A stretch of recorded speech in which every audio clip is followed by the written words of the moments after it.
Boa noite. Tudo bem com vocês? Muito bom. Hoje a gente vai conversar um pouquinho sobre magnetismo. Eu acho que é um assunto que vocês pouco ouviram falar aqui na oficina de luz. Bem pouco mesmo, tá? Mas eu não vim para trazer muita novidade não. Na realidade eu vim trazendo um arsenal de coisas que existem. Livro dos Espíritos, Livro dos Médiuns, Gênesis e essa palavrinha, corresponsabilidade. Lá na frente vocês vão ter uma significação maior do que é corresponsabilidade. Mas para antecipar, para isso ficar bem gravado na nossa mente, nós vamos deixar bem claro o seguinte: o que é corresponsabilidade?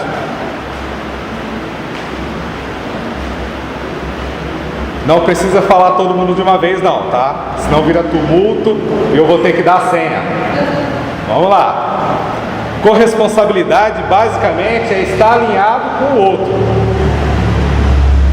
Trabalhar junto, né? E durante o nosso diálogo vocês vão ver que todo ato de magnetização ou magnetizador, ele tem que estar trabalhando junto. Ou com o próprio pensamento dele, ou com a espiritualidade. Isso é um fato. Hoje nós vamos fazer uma pequena diferenciação do que é o magnetizador segundo o conceito de Mesmer e o que é o passista ou médium de cura. Tem médium de cura aqui? Mas médium de cura mesmo, daquele que põe a mão e acabou. Não tem. Pois é, essa é a diferenciação. Tá? Por quê? Quando a gente chega num centro espírita, a gente, principalmente num trabalho de cura, a gente vem buscar o quê? É óbvio, né? Que é cura. É nos curar de algo, sanar algo. Mas a gente sabe de verdade o que é isso? A gente chega com uma dor de estômago que tem aí há 10 anos e o médico já fez todos os exames possíveis, já passou em todos os especialistas e a dor está ali, ela persiste. Aí a gente vem, de repente, num centro espírita, dá uma sorte de ser beneficiado e essa dor some. 3 meses. 3 meses tá bom, né? De alívio, não precisa mais que isso, né? Aí ela volta. Aquele centro não presta. Aqueles médiuns, pelo amor de Deus, são todos fracos. Eu vou buscar outra religião, né? Então nós vamos ver numa colocação muito simples que Mesmer em 1750, 1760 ele já falava sobre isso e nem se tratava de religião, porque Mesmer ele estudou o magnetismo de uma forma metódica, de uma forma científica. E lá atrás ele deixa bem claro isso, que apesar de todo o esforço dele e consequentemente conseguir obter curas, as pessoas que retornavam ao seu consultório retornavam com os mesmos problemas e com os mesmos hábitos físicos e hábitos mentais. E ó, nem estamos falando de espiritismo, hein? Também não estamos falando de psicologia, não. Nós estamos falando de um cara que estudou o magnetismo animal em 1700 e lá vai bolinha. Vamos lá então? O que é o magnetismo? Nós vamos ver que o magnetismo ele tem tudo a ver com o trabalho exercido com a cura espiritual, que é o que é feito aqui. E aí eu vou chegar e até pedir desculpas, Toninho. Eu não estou criticando se não há um médium de cura ostensivo aqui, porque nós vamos ver no final que tudo é uma questão de estar atuando com consciência. Então o magnetismo é um método racional de aplicação do fluido vital que todo ser humano possui. Vocês acreditam que todos nós possuímos uma energia e que nós somos capacitados, quando tivermos vontade, de auxiliar o nosso próximo? É possível isso? Pois é. A gente costuma brincar aqui que uma mãe bem sabe disso, né? Às vezes a criança grita, esperneia, berra, você dá remédio, não sabe o que acontece, e ela pega a criança no colo com todo carinho, se não já um desespero danado, né? Porque a criança não para de chorar, abraça ela e de repente durante alguns segundos a berração cessa, a dor cessa, e ninguém sabe por quê, ninguém imagina o porquê. Mas essa mãe, muitas vezes, inconscientemente, ela opera esse ato do magnetismo. Ou seja, é a transfusão da sua própria energia, revitalizando o bebê em alguma parte, em alguma necessidade, para que ele se reestabeleça. Então não está difícil, né? Todos nós possuímos o magnetismo. Todos nós podemos atuar quando tivermos vontade. Beleza? Kardec ele separa os termos magnetista e magnetizador. Ele chama de magnetista aquele que conhece todos os procedimentos segundo a doutrina de Mesmer e os aplica, mas não necessariamente acredita em espíritos. Para ele, a ação fluídica vem dele mesmo, a vontade em curar vem dele mesmo. E olha, os resultados eram fantásticos. O magnetizador, propriamente dito, ele tem uma consciência sobre a atuação dos espíritos, que já é o nosso caso, já é a entrada do espiritismo e os estudos de Kardec, as observações de Kardec com relação à atuação fluídica do homem e dos espíritos. Então ele separa. A maioria das pessoas não separa. Ela fala que o médium é o magnetizador, é o magnetista, o médium é esse e aquilo, mas não, a gente tem que tomar um certo cuidado. Na observação nós vamos ver que existem algumas nuances, algumas diferenças. Na prática, a coisa pode ser uma só. A gente vai ver isso lá na frente também, tá? O magnetismo, segundo Kardec, ele preparou o caminho para o espiritismo. É muito interessante porque de Mesmer até a data em que Kardec começa a estudar de verdade os fenômenos espíritas, Mesmer e seus seguidores, seus discípulos, fizeram de tudo, sofreram de tudo para poder estabelecer uma doutrina que foi aceita pela prática. Ela foi aceita pela observação e pela realidade dos fenômenos. Inclusive, o termo utilizado, fluido vital, não é nem espírita. Não é. É um termo que Mesmer já utilizava na antiguidade, antes de Kardec. Não sei se vocês já ouviram falar, mas Kardec ele foi magnetista, no caso, durante mais de 30 anos. Quando ele adentrou a doutrina espírita, ele tinha um conhecimento muito grande sobre o magnetismo. E ele, a partir dos seus estudos, ele começou a ver e mudar a sua opinião.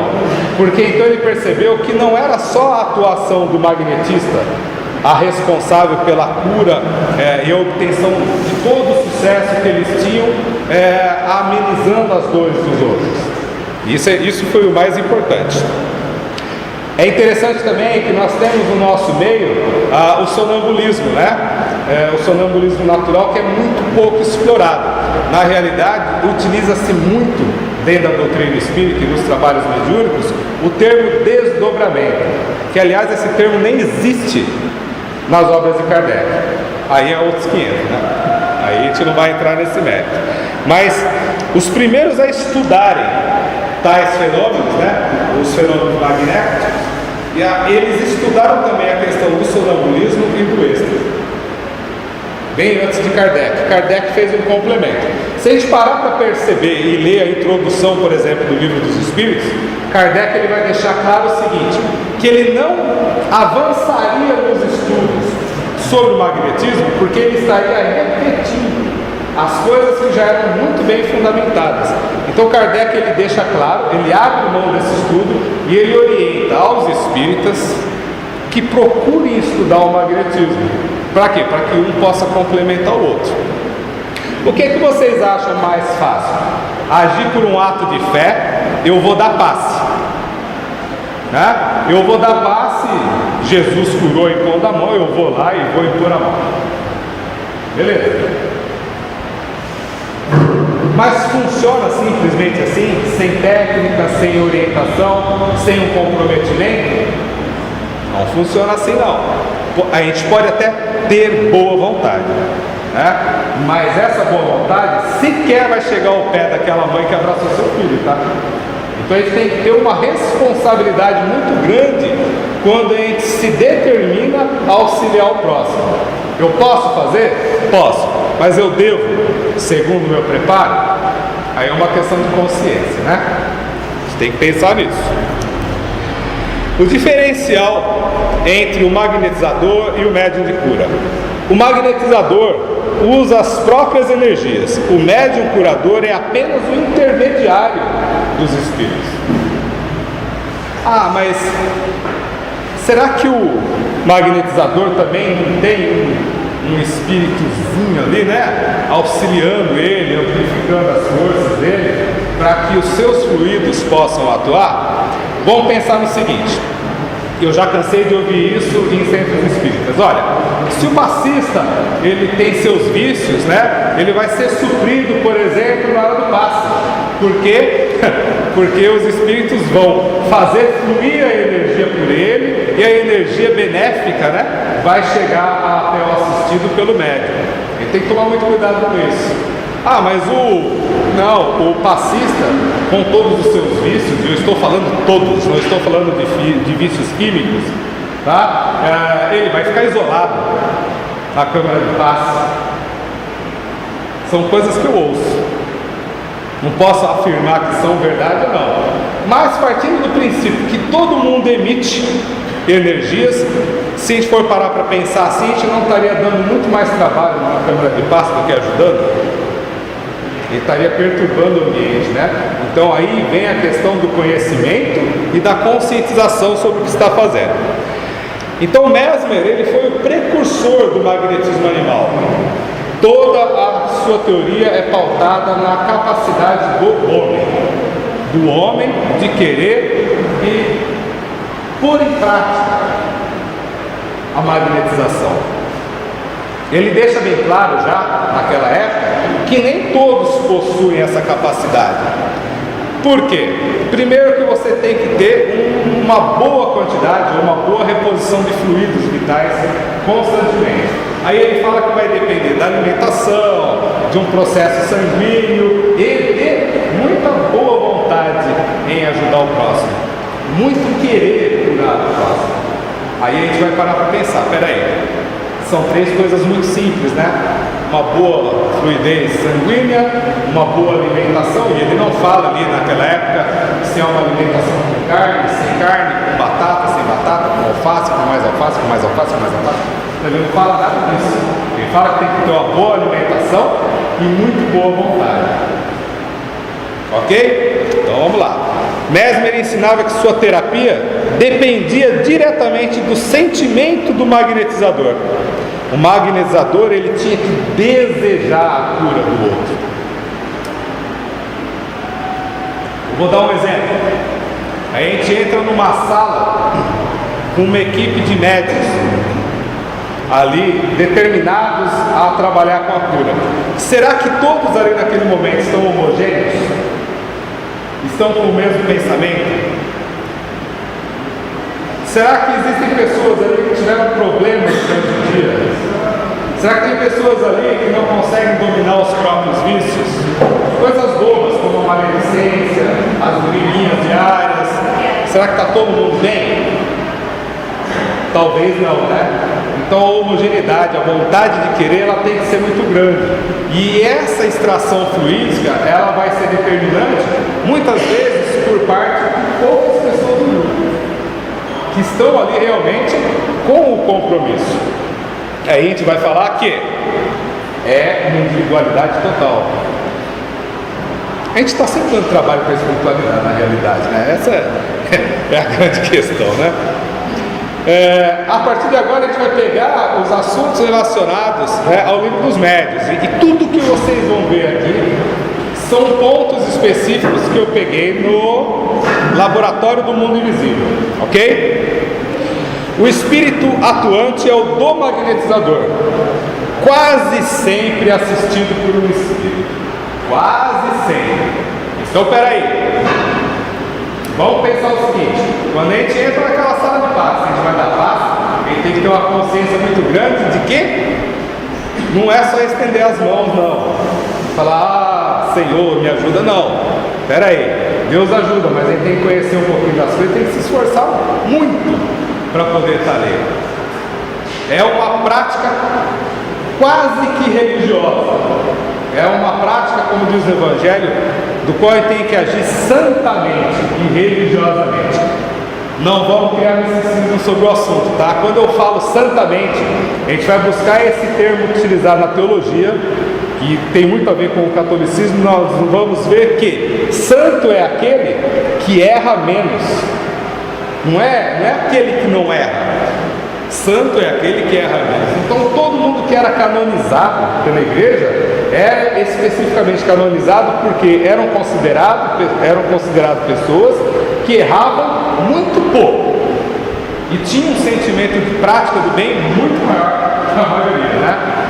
Religiosamente não tem nada a ver com entrar na sala de passe ou qualquer outro ambiente e rezar ou estar ali todo o tempo. Não, religiosamente é no sentido de trazer para dentro de si um sentimento, não criar misticismo e ter um compromisso e uma responsabilidade muito grande com a própria reforma moral e um desejo de auxiliar de verdade quem entra naquele local para tomar passe, ou seja, trabalho de cura, que é um outro procedimento, enfim, é uma responsabilidade muito grande.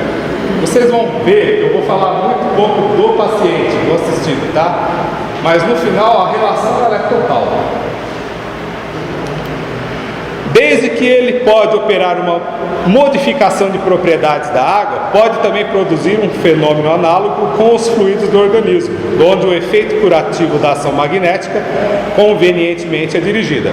Aqui ele está falando sobre a capacidade, através do passe, da manipulação de fluidos, de alterar a propriedade da água. Então Kardec ele entra no assunto: peraí, se eu posso, aí a gente vai ver que tem uma certa fundamentação a água fluidificada, né?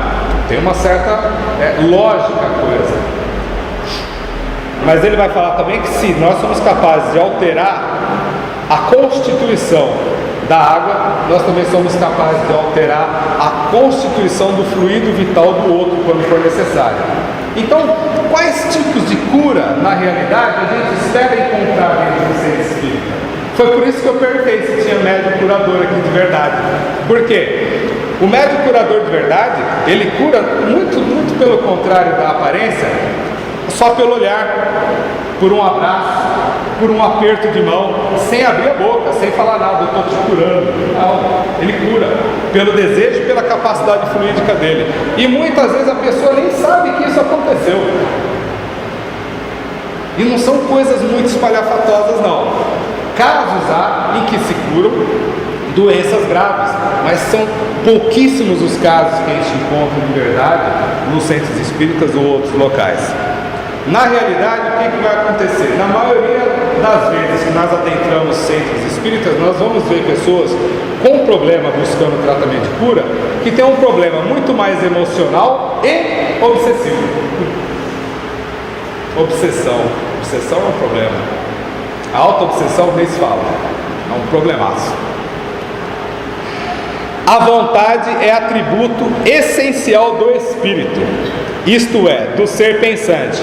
Com o auxílio dessa alavanca, ele atua sobre a matéria elementar e, por uma ação consecutiva, reage sobre os seus compostos, cujas propriedades íntimas vêm assim a ficar transformadas.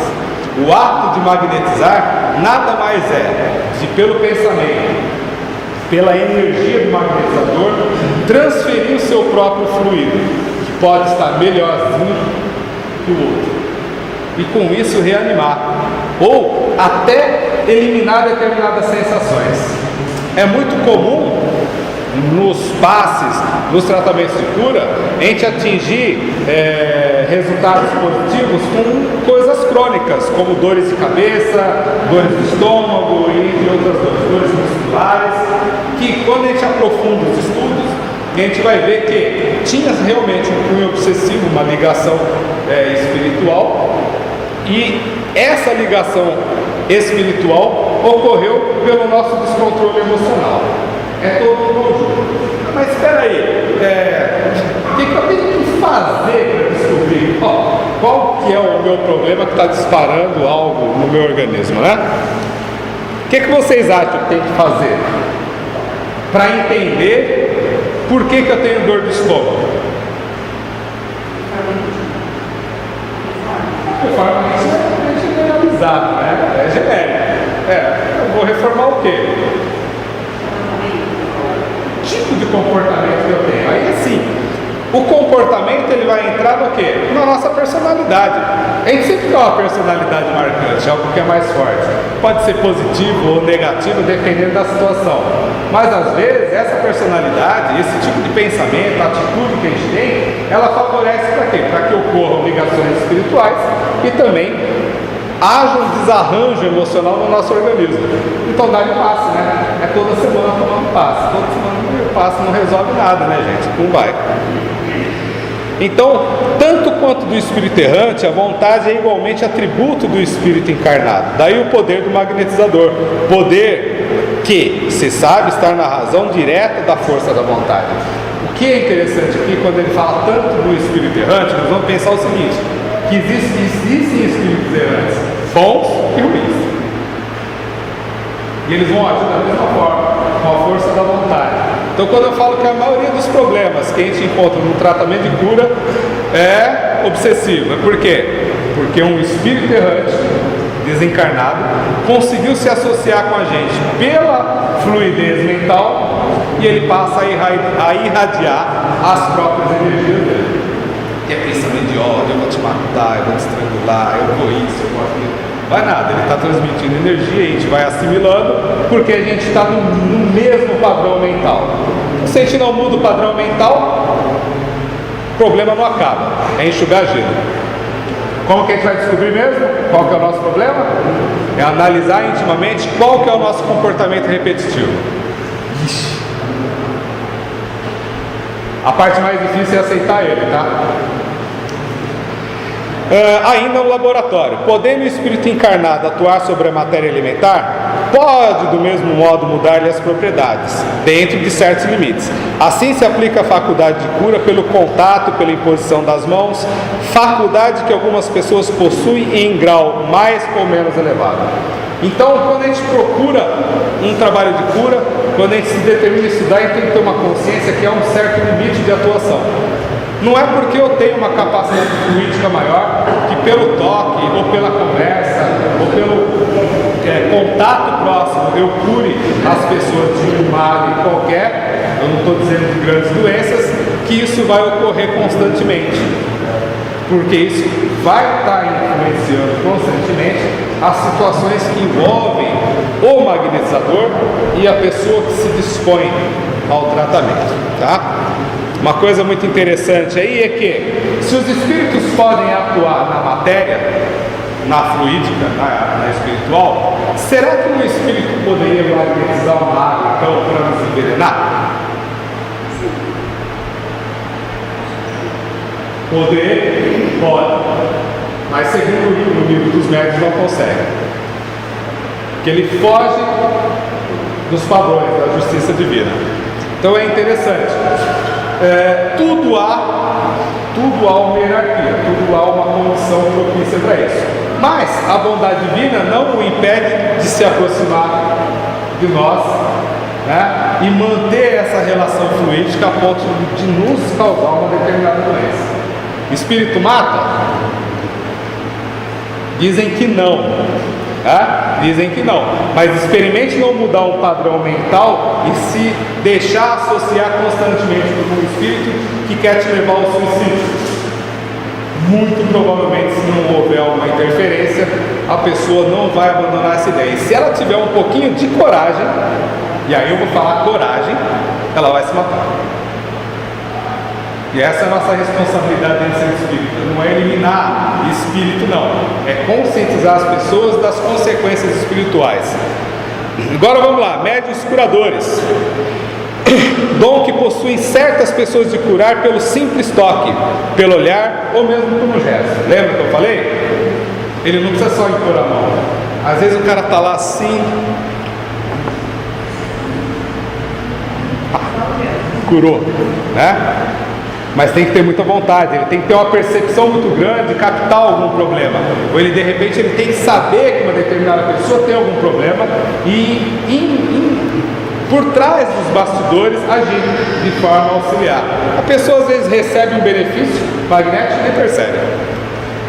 A magnetização ordinária é um verdadeiro tratamento seguido, regular e metódico. Aí nós vamos entrar no trabalho de cura. Como nós não temos médios curadores que põem a mão e pá, sumiu, nós temos o quê? Pessoas que estão estudando, não vou dizer que estudaram, pessoas que estão estudando, porque tem que estudar constantemente, é um assunto que não se esgota e não se guarda tudo na mente, vão estar atuando metodicamente. O que é metodicamente? Com consistência, com uma certa vontade, com um certo tempo.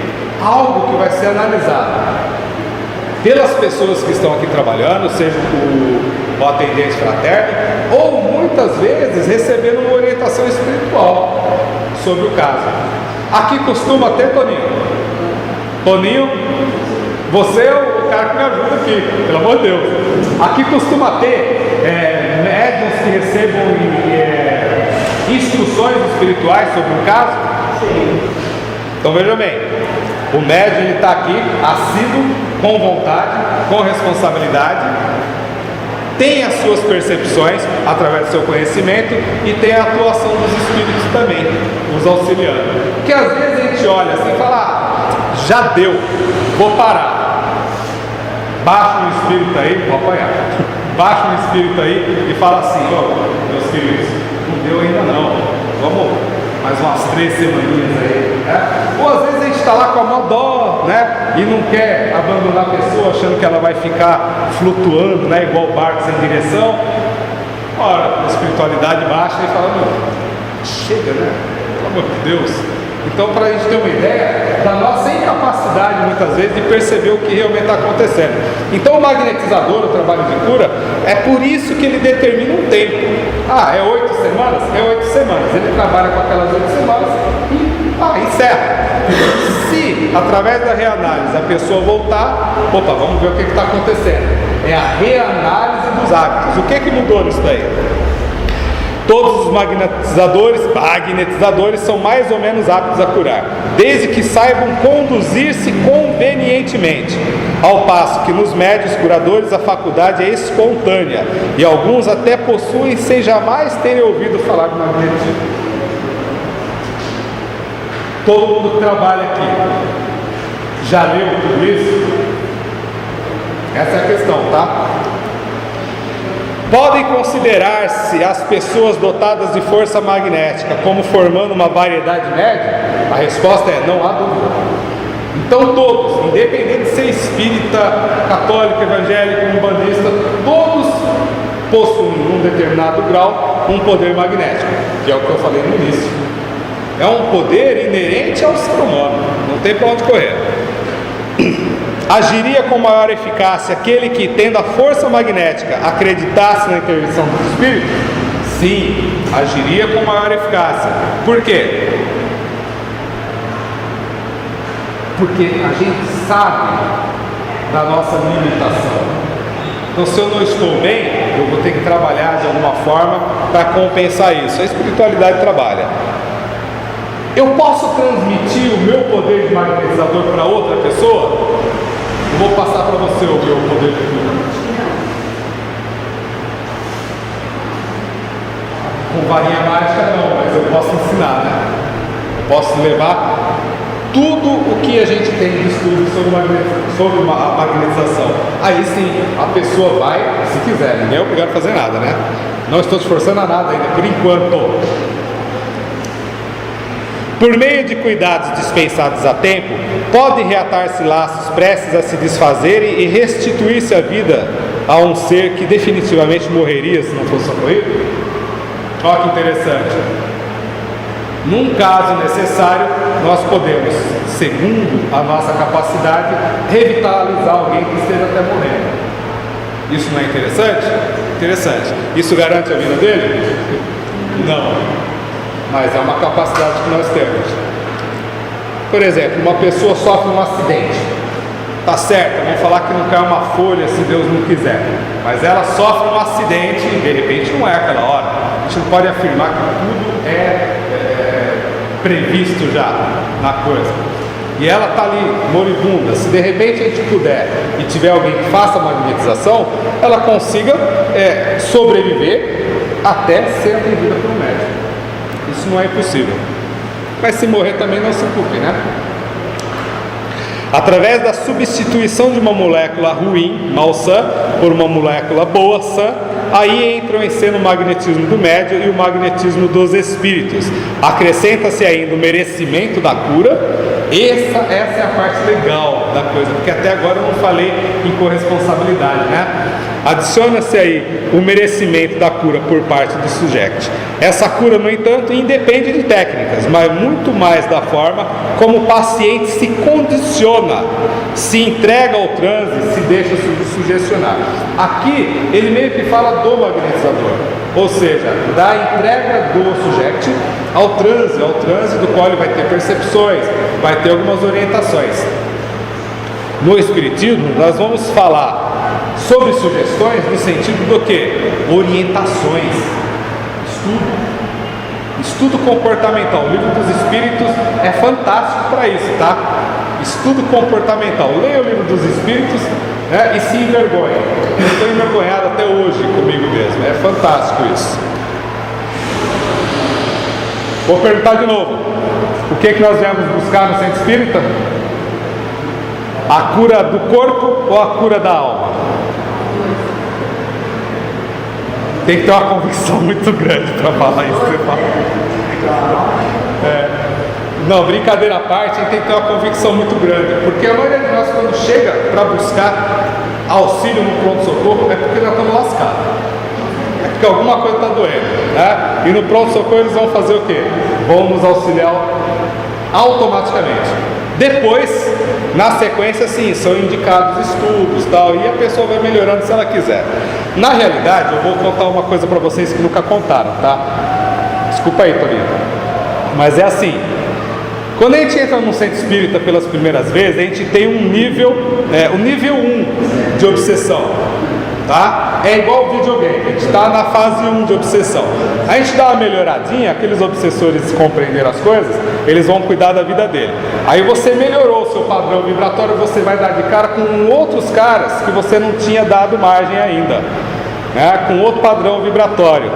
Por quê? Porque a gente não conseguiu sanar um determinado vício ainda. A gente curou um, o outro apareceu mais, a gente deu uma entrada para outros espíritos. Então a gente vai tendo upgrade de obsessor, tá? Eles vão melhorando, eles vão ficando mais inteligentes, vão ficando mais pertinazes. E isso é para quê? É para testar a nossa vontade, para saber se realmente a gente está melhorando mesmo, né? Ou se a gente vai cair. A prece, ela é um meio eficiente para a cura da obsessão? Sim, não, a gente fica na dúvida mesmo. A gente tem que acreditar que a prece serve para alguma coisa. A gente está num centro espírita, né? E do qual a gente tem uma cultura brasileira ainda muito religiosa. Se a gente não acreditar que a prece serve para alguma coisa, o que nós vamos fazer? Então veja lá, a prece é em tudo um poderoso auxílio. Mas creiam, não basta que alguém murmure algumas palavras para que obtenha o que deseja. Deus assiste os que obram, os que trabalham,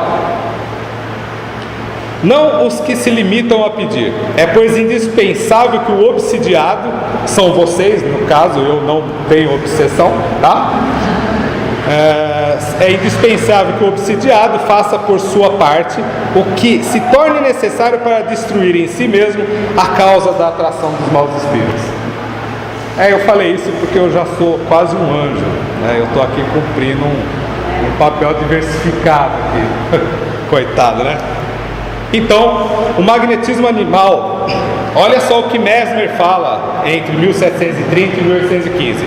O magnetismo animal não curará Certamente aquele que sentirá o retorno de suas forças apenas para se voltar a novos excessos. Não é normal? No comecinho, quando a gente não entende direito o que a gente está fazendo no centro espírita, a gente vem e melhora, né? Aí tem o trabalho, tem a família, tem o gato, o cachorro, o papagaio, a gente melhorou mesmo, né? Vamos cuidar dos afazeres. Aí lembra que eu falei, volta aquela dorzinha de novo? Vamos lá no centro espírita, né? Não, mas vamos em outro, porque aquele lá não funcionou, foi só 3 meses. A gente vai em outro, a gente melhora mais um pouquinho. Melhorou, é igual o médico. Você vai no médico, ele te dá um remédio para hipertensão, ou para dor de cabeça, o que quer que seja, você dá aquela melhoradinha, vai para casa e você continua fazendo o quê? Tudo igual, né? Tudo igual. Aí volta lá de novo, pressão lá na casa do chapéu, dor de cabeça, pronto, tá tudo bagunçado. Então Mesmer, ele tinha isso comprovadamente nessa época, bem antes do espiritismo. Corresponsabilidade, o que é mesmo?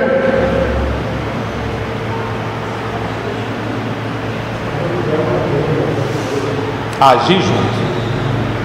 Agir junto. A corresponsabilidade de nós que estamos nos colocando para um tratamento, ela é muito importante. Por quê? E é por isso que eu sou a favor das orientações espirituais com responsabilidade. Não deixar o médium falar o que quiser, não, porque isso não funciona. Dá problema. Isso dá muito problema. Eu sou a favor da orientação espiritual com responsabilidade e com análise do grupo. Por quê? Através de uma análise espiritual, muitas vezes, se o grupo não captar na conversa o que ocorre com a pessoa, o espírito que atua como dirigente da casa ou acompanha como benfeitor ou encarnado, ele pode passar orientações. Mas ele não vai passar orientações, faça isso, aquilo que vai curar esse negócio, não. Ele vai falar, olha, toma cuidado com tal comportamento, com tal isso, com tal aquilo, e aí sim a gente vai trabalhar conscientemente durante a atividade a pessoa nessa parte psicológica, para que haja mudança. Mas como que vai acontecer? Eu vou falar assim, o espírito baixou aqui e falou isso, isso, isso? Não, de forma alguma. Nós vamos fazer perguntas sutis. Olha, já aconteceu isso, já aconteceu aquilo outro, por um acaso ocorre uma repetição de comportamento assim, vamos dar atenção para isso. Então o nosso papel é esse, é trabalhar com o comportamento moral. Essa é a grandiosidade do estudo da doutrina espírita, tá ok? Todo mundo satisfeito? Não deveriam ficar satisfeitos não, viu? Não deveriam, porque o assunto é muito amplo. Eu trouxe 1/10 do que tem nas obras básicas sobre cura. Se vocês fizerem uma pesquisazinha rápida, PDF é show de bola, tá? Se vocês fizerem uma pesquisinha rápida lá sobre magnetismo, magnetizador, cura, curador, curas, vocês vão encontrar coisas fantásticas, no qual vocês podem associar as ideias e formular uma teoria e até um conceito de trabalho. Ok? Gostaria de fazer alguma pergunta? Se der 2 minutinhos. Não? Todo mundo mudinho? Até meia-noite também? Eu trabalho no tempo. E ele fala assim, de alguns que às vezes eles conseguem fazer esse trabalho de cura, que ora lá e consegue, a pessoa consegue a cura. Então seria basicamente que eles não aceitam o espiritismo, essas coisas da gente. Mas basicamente é essa ação que ele faz. Ele pratica e consegue essa possível cura da pessoa através dessa vontade. E a cura definitiva, na verdade, pode ser que ela exista, mas não vai existir se a pessoa que é realmente não acreditar nessa cura. Tem como. O processo de trabalho espiritual de cura, ele te dá um tempo. Dependendo da condição ou do problema, essa dor, esse problema ele sobe durante algum tempo, que é para a gente poder fazer uma análise. Ninguém consegue raciocinar quando está sobre uma dor muito perseverante, sobre um problema moral muito grande. Então essa é a grande questão, é a gente ter um tempo para respirar. Não ter um tempo para respirar. Dada essa informação que você está falando, então a gente não consegue exatamente uma coisa. Então, se a gente for analisar o todo, em alguns casos sim. Em alguns casos sim. A questão é saber tem que ter um acompanhamento para saber se realmente houve. E eu estou aqui em Carapicuíba há 13 anos e se houve um caso efetivo de cura sem reincidência, não fiquei sabendo. Se ocorreu, ninguém falou. Tem um erro. Deveria ser divulgado. Então a reincidência ela pode ocorrer com certeza. Eu vou dar um exemplo, que até de um amigo, ele tem um trabalho em Osasco que é para recuperação de álcool e outras drogas, né? E agora tem um pastor aí anunciando na igreja que ele cura automaticamente. E o que eu estou falando aqui não é uma crítica, é só para a gente ter uma ideia da predisposição das pessoas. E ele falou que é ele ir lá na igreja, a pessoa ir lá na igreja, ele cura. Tá? Esse colega de Osasco desafiou ele a ir para Cracolândia. Vamos lá comigo. Vamos lá comigo, cura 2, 3 pessoas e eu vou para a igreja com você. Ele sabe que não funciona assim. Ele sabe que não funciona assim. A espiritualidade ela vai agir em todos os ambientes. E se ele chegar em qualquer ambiente, igreja evangélica, católica, umbanda, e alguém tiver predisposto com uma vontade muito grande de auxiliar alguém, e tiver alguém lá com um problema de possessão, tiver alcoolizado até naquele momento, algum espírito pode ir lá se retirar por quê? E a pessoa ficar mal. Mas e depois? Se a pessoa não trabalhar a parte psicológica, ela não curar definitivamente o que causou o problema, porque o álcool, a droga, qualquer dor que ele sinta é só um efeito, a causa é outra. É complexo isso daí, viu? Beleza? Agora vai falar. Você falou da paixão, não pode alterar a propriedade da água. Sim, tipo assim, vai alterar a coloração da água também. Eu nunca vi. Mas tem estudos mostrados na internet em que as moléculas da água modificam. Ela modifica com a música ou com a imposição das mãos, dependendo se você está fazendo uma prece, ela está pensando em outras coisas. Então vamos se alterando as moléculas. Para nós que não temos acesso a certo tipo de procedimento científico, fica difícil. Fica difícil mesmo de a gente crer. Mas aqui, o que Kardec fala em 1857 até 1864, alguma coisa assim. Naquela época ainda estava se desenvolvendo essas teorias. Sabe o que tem uma vez eu passei um processo em outra região que a pessoa foi oferecer uma bebida. A gente não estava procurando. Eu falei, não, eu não dou bebida. Se você quiser conversar comigo, vamos conversar com o Marcos. Pago dele. Eu fui soltar a mão, um copo d'água, fiz uma prece e fui com a pessoa. Eu vi, mas eu tive uma outra pessoa que eu pedi mais avançada, eu falava com você percebeu, mas aí ela falou pela sensibilidade dela, não falou que é o efeito físico que ocorreu. Então, isso é a diferença aí. Então, do mesmo jeito que médios e enxergam muitas vezes a aura das pessoas e ela vê uma certa coloração, nada impede que aconteça isso com a água, de acordo com a impressão do magnetismo. Agora, fisicamente, da pessoa impor a mão e a água mudar de cor, ficar azul, rosa, amarela, verde, eu nunca vi isso. Pode acontecer charlatanismo, mas de verdade eu não sei não. Beleza? Então é isso. Encerremos?